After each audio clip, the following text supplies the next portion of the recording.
extend it to the 4th and 5th floor. We had to perform several rescues at this operation. A total of 5 patients were removed. One patient in particular was a young child, 2-year-old, that we had removed from the 5th floor apartment. She was brought up to the roof initially to avoid some of the smoke. When the smoke subsided enough, we removed her down the street to EMS that was waiting. She was transported to a local hospital. Currently, we have numerous residents that will be displaced as a result of the fire, and we have fire marshals on scene trying to determine the cause. The fire on arrival was pretty intense? Heavy fire on the 3rd floor. Basically took over a whole apartment and extended to the 4th and 5th floors as well. Pretty rapid. Yes. And there were also a lot of people on fire escapes. People self-evacuated via fire escapes. We did assist several of them as well. We moved 5 people from the inside, mostly smoke inhalation related injuries, stuff like that. And in a couple of area residents thought that maybe a double parked vehicle was an issue, that apparatus couldn't access as quickly as they might have liked to. Do you know anything? No reports of that. It didn't slow us down at this particular operation. Once we got our units in place, we acted very quickly to stretch 5 hose lines that we required to extinguish the fire. Approximately 90 firefighters on scene. We operate with 3rd alarm assignment. Any early indication of cause? No indication as of yet. Fire marshals are on scene.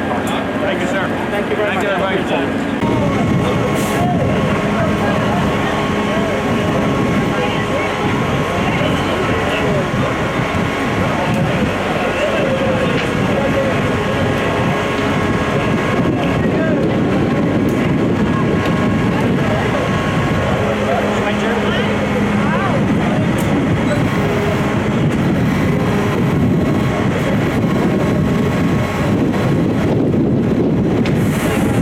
I don't know what the cause is of the fire, but what I do know as a long-time resident, as the grandson and great-grandson of somebody, of a family that has lived in this neighborhood well over 70 years literally on this block, I do know that the buildings are not being maintained properly.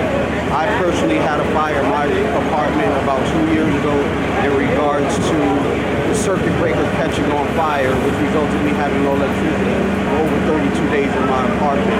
So the wiring in a lot of these properties are bad, and so I urge the city to urge all rental property owners and building managers to take an audit of their buildings and look at the wiring in their buildings, because again, these buildings are well over 50, 60, 70, 80, and even 100 years old. And if they don't maintain the wiring, that puts the tenants and everybody else in the neighborhood at risk. What would you like to say to community members that are temporarily displaced? Any positive messages for them? Well, my heart goes out to you, my prayers go out to you. Whatever assistance I can provide as far as reaching out to any elected officials or any not-for-profit organizations, I would be happy to do so. And again, we have my sincere condolences and my prayers, and I just hope that all will be well. It's unfortunate that this has happened on Valentine's Day, but I lost my loved one 2 days before New Year's Day. So,